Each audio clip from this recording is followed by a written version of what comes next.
Welcome! In this video, we'll be giving an in-depth look at the animation of the Order 1886.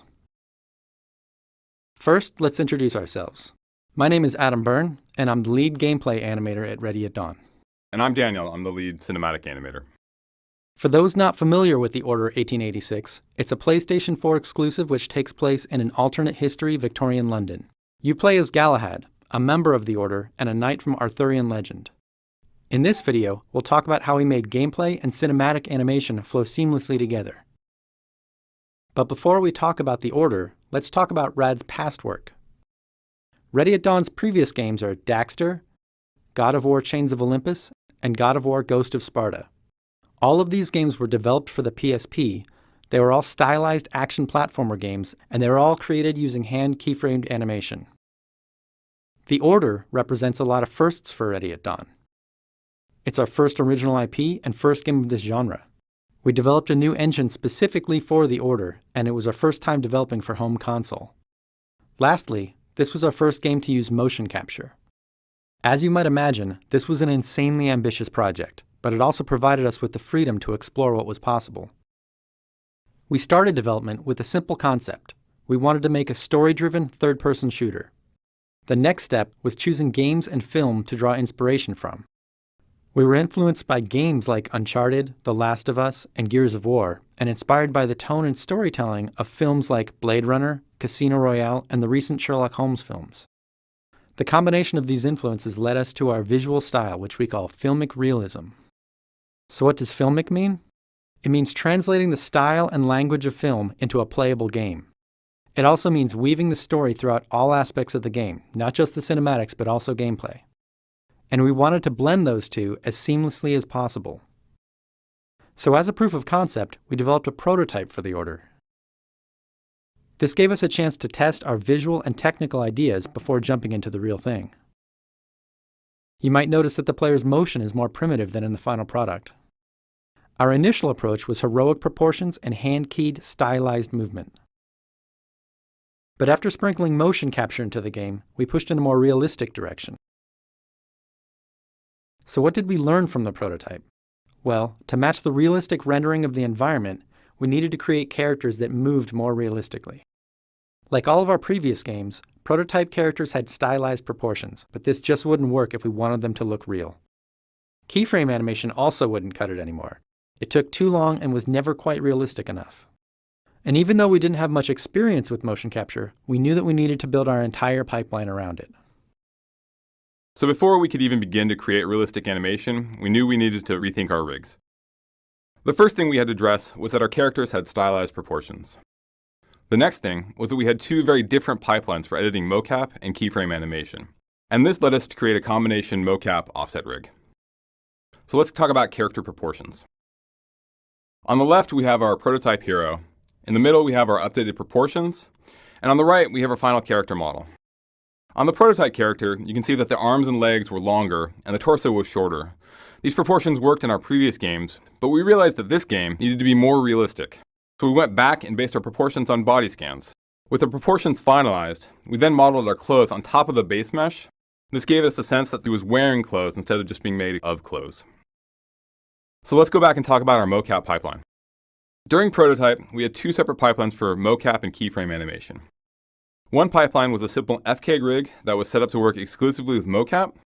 The other was a more traditional rig for keyframe animation. Because the rigs were incompatible, transferring animations between the two was a huge pain. After working with Motion Builder and talking to our friends at Naughty Dog, we were inspired to combine our FK and control rigs to create a unified mocap offset rig. So let's talk more about this rig because we built our entire animation pipeline around it. For keyframe animation, we can still use the rig as we always had. It's very animator friendly with lots of parent space options as well as IK-FK switching on the limbs. But once we imported mocap into it, we could use the keyframe portion of the rig as an offset to the mocap data, which made it really flexible. Here's an example of how we used offsets.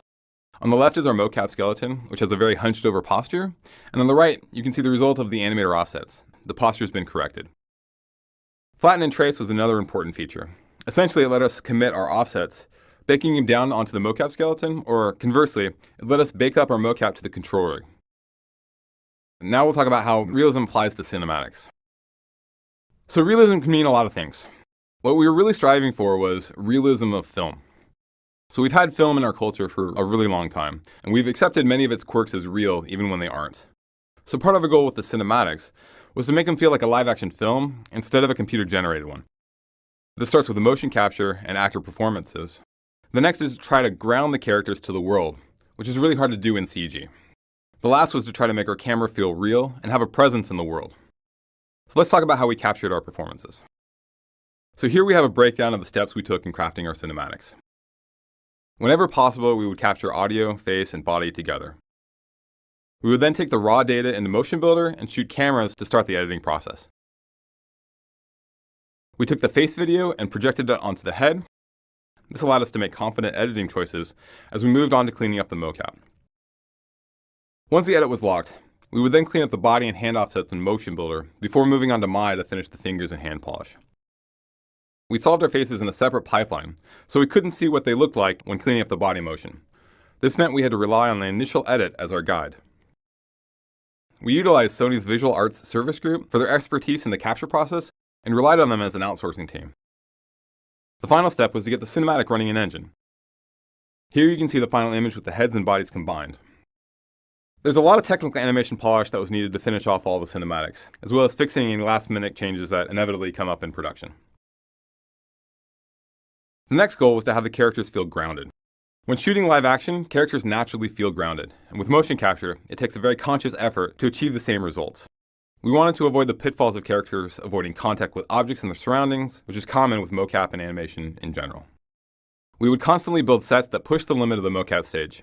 While this added complexity, it helped us avoid people just standing around in circles. This also allowed us to block out actions around the set and allowed the actors to react to them. Because the actors are spaced out, it allowed us to shoot in a way that used the environment to give more depth to the scenes. So now let's talk about our camera philosophy. A lot of time was spent on the graphical rendering side to make lenses feel and behave accurately, but we also wanted to make sure that the motion of the camera felt accurate. So here are some examples of camera moves from our previous games. Note that the camera makes impossible movements in order to frame the action. It'll rotate, zoom, and move in ways that wouldn't be possible with a real camera. It tracks actions perfectly and moves through the world with very little to no weight or limitations. While this type of camera movement can create really dramatic framing, it breaks the illusion of realism. So our first rule was to have no impossible camera moves. If you couldn't make the shot with a real camera, we would avoid it. And just like our characters, we wanted imperfections in our camera motion, which meant applying mocap to all of our cameras, even the in-game ones. We would also only use a limited set of fixed lenses. Films don't have an infinite selection of focal length choices, so we decided that we didn't either. This helped define a style for shot selection for the game as a whole, but we could also apply realistic parameters to all those lenses. So here's the first scene we put into production after prototype. And this scene really set the tone for every cinematic that we did afterwards. You can see how grounded the characters feel because of the hand contacts and how they're moving through the space avoiding obstacles. If you pay close attention to the camera, you can see the framing doesn't always follow the action quite perfectly. There's some imperfection to it. And how the handheld feel gives the camera both some additional weight and adds stylistic grittiness to the scenes and to the world. You can also start to see how the limited lens choices were used. Shots begin to feel consistent, and the fact that we modeled our lenses to accurately have the right distortion, depth of field, chromatic aberration, gives them a sense of realism as well. All these factors come together to make the scene feel like it was shot with a real camera in a real location.